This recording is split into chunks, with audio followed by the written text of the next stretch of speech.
छोटे शहरों में ना कुछ कहानी इतनी ज्यादा डरावनी होती है कि कुछ लोग रात में उन्हें सुनने से भी डरते हैं और उनको याद नहीं करना चाहते। ये वही कहानी है जो कि सन्नाटे में और अंधेरे में दबी रहती है और अंधेरे में किसी रहस्य की तरह पड़ी रहती है। कहा जाता है कि कभी कभी ये जो कहानियां होती है ये सच बन जाती हैं ऐसी जगहों पर जहाँ पर लोगों के कदम कम पड़ते हैं या फिर जिस जगह पर लोग ना बहुत कम जाते हैं। कुछ ऐसी जगहों पर जैसे कि कोई इमारत है जो कि खाली हो चुकी है, वहां पर कोई रहता नहीं है किसी कारण की वजह से, या फिर वहां पर आग लग गई हो या फिर कुछ भी ऐसा हादसा हुआ जिसकी वजह से वहां पर अब लोग भटकते नहीं है और भटकने की कोशिश भी नहीं करते, या फिर नदियों का किनारा जहाँ पर बिल्कुल ही सन्नाटा रहता हो। आज हम आपको ऐसी ही कहानी सुनाने वाले हैं दो दोस्तों के बारे में, जहाँ पर ना ओलेड और उसका एक दोस्त था जो कि मछली पकड़ने की एक साधारण सी प्लानिंग बनाते हैं।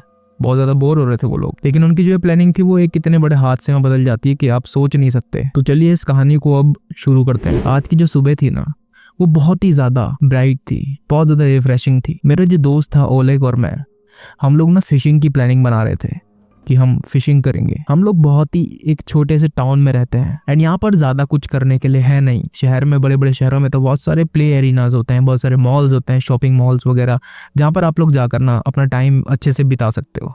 लेकिन हमारे जैसे छोटे शहर में कुछ खास नहीं था करने के लिए। तो हम लोगों ने डिसाइड किया कि आज हम ना फिशिंग करेंगे ताकि हम अपने बोर्डम को किल कर सकें, अपनी बोरियत को मार सकें। हालांकि आज की जो सुबह थी वो बहुत ज़्यादा शांत थी, रोजाना के दिनों से काफ़ी ज़्यादा शांत। यहाँ पर ज़्यादा चहल पहल नहीं हो रही थी लोगों की। हमारे पे जितनी चहल पहल रहती थी ना और दिनों में, उससे कम चहल पहल थी आज के दिन। जो सड़कें थी ना ज्यादातर वो खाली थी एंड यहाँ पर कोई भी नहीं था। जो हमारा टाउन था ना वो एकदम ही शांत था इस समय। हम एक कच्चे रास्ते से ना अब एक रिवर की तरफ जा रहे थे जो कि हमारे गांव की जानी मानी रिवर थी, लेकिन वहां पर ज्यादातर कोई जाता नहीं था। लेकिन जब हम वहां पर जा रहे थे हमने एक बहुत ही ज्यादा अजीब सी चीज देखी। वहां पर ना कुछ अजीब सी फिगर थी जो कि एक डार्क ग्रीन हुड में थी और वो नीचे बैठी हुई थी, जैसा कि आपको भी इमेज में दिख रहा होगा। वो इस तरीके से नीचे बैठी हुई थी रिवर के बिल्कुल ही साइड में एंड इस फिगर ने एक फिशिंग रॉड को पकड़ रखा था अपने हाथों से। मैंने उससे जाकर कहा, गुड मॉर्निंग, क्या आज आपके पास कुछ मछली पकड़ में आई? लेकिन जो आदमी था उसने कुछ भी आंसर नहीं किया मुझे। इसीलिए मैं उस आदमी के और नजदीक जाता रहा, धीरे धीरे उसके पास जाता रहा और मैंने फिर से पूछा, क्या आज मछली पकड़ में आ रही हैं आपके फिशिंग रॉड में? मैंने अपने 2 कदम और आगे बढ़ाए और फिर वहां पर रुक गया और मैं उस आदमी का फेस कुछ देख नहीं पा रहा था क्योंकि उसने एक हुडी पहनी हुई थी एंड उसका फेस उस हुड की वजह से ना छुप सा रहा था। लेकिन तभी मैंने एक इतनी ज्यादा हॉरिफाइंग चीज देखी कि आप सोच नहीं सकते। उसके पैर के सामने ना एक किसी इंसान का हाथ पड़ा हुआ था जो कि कटा हुआ था। उसी समय ना एक ठंडी सी लहर दौड़ गई मेरी रीढ़ की हड्डी में और मेरा पूरा शरीर वहीं पर जाम हो गया, एकदम ठंडा सा पड़ गया देखकर ये सब। और अब जो आदमी था वो अपना धीरे धीरे मुंह मेरी तरफ घुमा रहा था, मुझे देख रहा था एंड उसका फेस मुझे थोड़ा थोड़ा दिख भी रहा था। एंड जब उसने मुझे देखा तो मुझे उस हुड के नीचे ना 2 चमकीली आंखें दिखाई दी जो कि बिल्कुल ही लाल थी एंड उसके लंबे लंबे दांत थे और वो बहुत ही ज्यादा पीले थे एंड उसकी नाक की जगह मुझे सिर्फ 2 होल्स दिखाई दे रहे थे। और ये जो नजारा था इतना ज्यादा भयानक था कि मैं आपको बता नहीं सकता। एंड जो उसका मुंह था ना उस पर खून भी लगा हुआ था। ये सब देखकर मैं अपने दोस्त ओलेग के पास वापस भाग गया, ये बिना सोचे कि मैंने यहाँ पर देखा क्या था या फिर वो क्या चीज थी। मैं तुरंत दौड़ने लग गया, मैं इतना ज्यादा हॉरिफाइड हो गया था वहां पर। एंड अब जो ओल्ड मैन था ना जो वहां पर बैठा था वो वहां से उठ गया था, वो हमारी तरफ बढ़ रहा था। न जाने क्यों बढ़ रहा था ये मुझे नहीं पता था, लेकिन हमारी तरफ वो भाग कर आने लग गया था। और वहां पर बिना किसी इंतजार करते हुए मैंने अपने दोस्त को लिया, अपने दोस्त का हाथ पकड़ा और वहां से भागने लग गए हम लोग। और मैं ये चिल्ला रहा था उसको कि चलो भागो ओलेग, यहाँ से, हमें यहाँ पर खतरा है, रन। उसी समय हम लोग एक किनारे पर चले गए, एक जंगल के किनारे पर, वहां पर उस आदमी से बचने के लिए।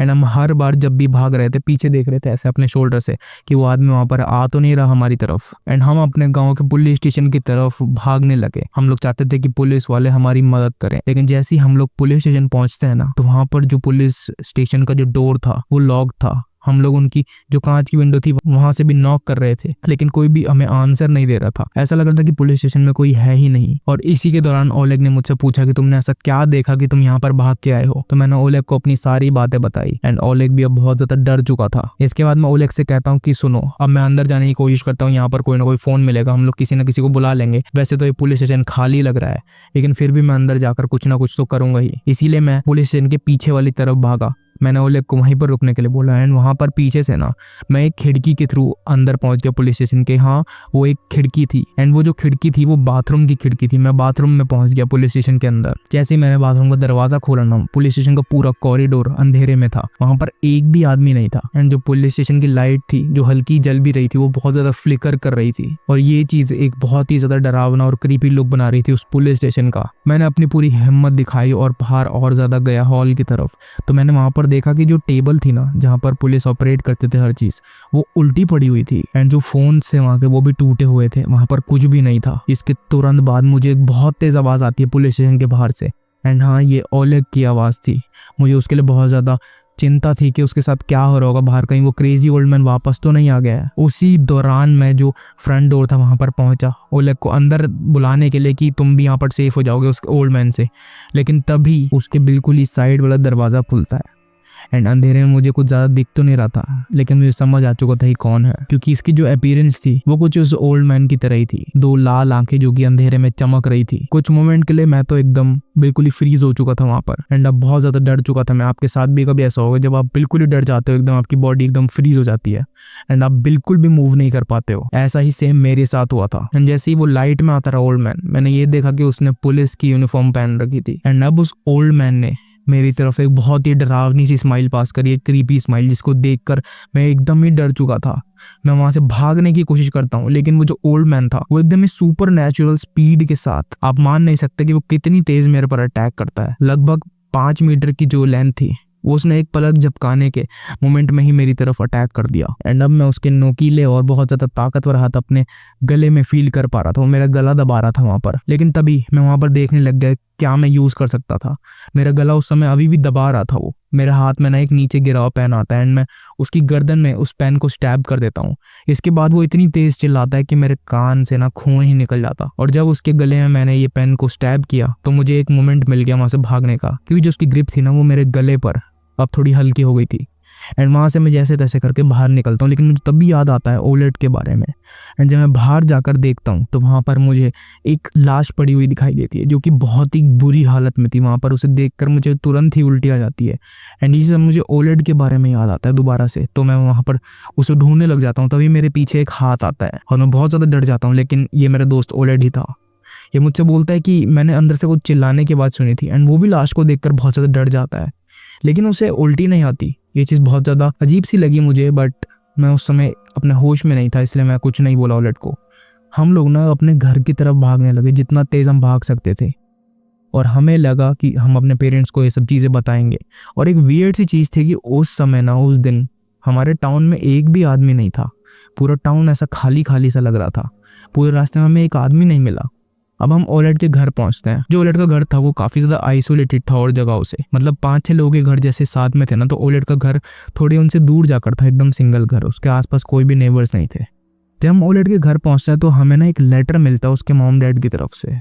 उसके मॉम डैड ना कहीं जा रखे थे, वो ये कह रहे थे कि हम लेट नाइट वहां पर वापस आएंगे। ओलेट और मैं ना पूरे घर को एकदम ब्लॉक कर देते हैं ताकि वो आदमी जो था, वो पागल आदमी, वो अंदर ना आ सके या फिर जो भी कुछ था वो। मेरे हाथ ये काम करते हुए बहुत ज्यादा कांप रहे थे। लेकिन एक शॉकिंग सी चीज थी, जो ओलेट था उसको बिल्कुल भी घबराहट महसूस नहीं हो रही थी और मेरी यहाँ पर हालत खराब हो रही थी घबराहट से। लेकिन इस चीज को मैं आगे नहीं बढ़ाता हूँ क्योंकि सिचुएशन ही कुछ ऐसी चल रही थी। ये सब काम करने के बाद हम लोग टीवी को खोलते हैं ताकि कुछ न्यूज तो आए इस बारे में, लेकिन ऐसा लग रहा था कि ये जो चीज थी ना, ये सिर्फ हमारे टाउन में हो रही है, वो हमारे साथ हो रही है और कहीं भी नहीं हो रही दुनिया में। सब कुछ एकदम यूजुअल से चल रहा था। एंड तभी ना ओलेट कहता है कि मैं टॉयलेट होकर आता हूँ। एंड तभी मुझे न जाने क्यों आइडिया है कि मैं ये सब के बारे में ना लिख लूँ ताकि हम अगर हमें कुछ हो भी जाए तो लोगों को पता तो चले एंड वो अलर्ट तो हों, हमारे मॉम डैड को पता तो चले कि हमारे साथ ऐसा क्या हुआ है कि हम गायब भी हो गए हैं। एंड तभी मैं वहां पर लिखना शुरू कर देता हूँ। तभी ओलेट मुझसे कहता है कि मुझे ना टॉयलेट आ रही है। मैंने कहा चलो ठीक है, तुम टॉयलेट हो आओ, लेकिन ध्यान से, कुछ भी आवाज़ आए, कुछ भी ऐसा लगे कि कुछ अनयूजुअल सी एक्टिविटी हो रही है तो तुरंत मुझे बताना, हम लोग कुछ स्टेप लेंगे आगे उस ओल्ड मैन के लिए। लेकिन तभी मैं ये देखता हूँ कि ओलेट के हाथ में ना एक पेन था जिस पर कि हल्का सा खून लगा हुआ था। आप मानोगे नहीं, ये पेन उसके पास कहाँ से आया मुझे नहीं पता। लेकिन मैंने ना इसके बाद ओलेट को एक क्वेश्चन पूछा एंड ये जो क्वेश्चन था, ये पूछने के बाद मेरा एक शक था वो दूर होने वाला था। लेकिन ये शक दूर होने के बाद मुझे ये नहीं पता था कि मैं क्या जिंदा भी बचूंगा या फिर नहीं। मैं ओलेट से ये पूछता हूँ, क्या तुम्हारी बहन भी तुम्हारे मम्मी पापा के साथ गई है। मैं ओलेड से ये पूछता हूँ कि क्या तुम्हारी छोटी बहन भी तुम्हारे मॉम डैड के साथ गई है? एंड आप मानोगे नहीं, ओलेड मुझे कहता है प्रोबेबली हाँ, मेरी बहन भी मॉम डैड के साथ ही गई होगी एंड हाँ, वो उनके साथ वापस आ जाएगी। अब मुझे पता चल चुका था कि ओलेड के हाथ क्यों नहीं कांप रहे थे। ओलेड बाहर उस पुलिस स्टेशन के जो डेड बॉडीज थी वो देखकर क्यों नहीं कांपा था। मुझे अब सब कुछ क्लियर हो चुका था मेरे माइंड में एंड मुझे ये भी क्लियर था कि मैं आगे बचूंगा नहीं। हाँ, वो ओलेड नहीं था। और आप सब सोच रहे होंगे कि उसकी बहन से क्या लेना देना इस चीज का। मैं आपको बताना चाहूंगा कि ओलेड की कोई बहन थी ही नहीं। ओलेड एक सिंगल चाइल्ड था अपने पेरेंट्स का। अगर ये ओलेड नहीं था तो फिर कौन था? क्या ये वही ओल्ड मैन था? एंड अब जो बाथरूम था ना, उसका डोर खुलने की मुझे हल्की हल्की आवाज आ रही थी। ऐसा लग रहा था कोई वहां से बाहर आ रहा है एंड जो कदम थे वो भी बहुत ज्यादा भारी थे। एंड इसके बाद आप सोच ही सकते हो कि इस लड़के के साथ क्या हुआ होगा।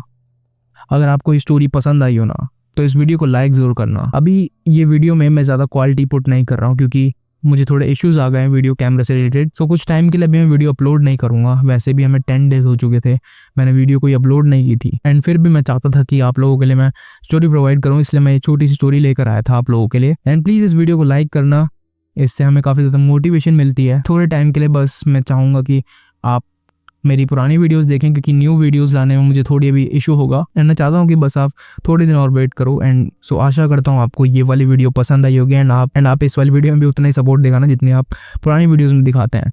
Thank you.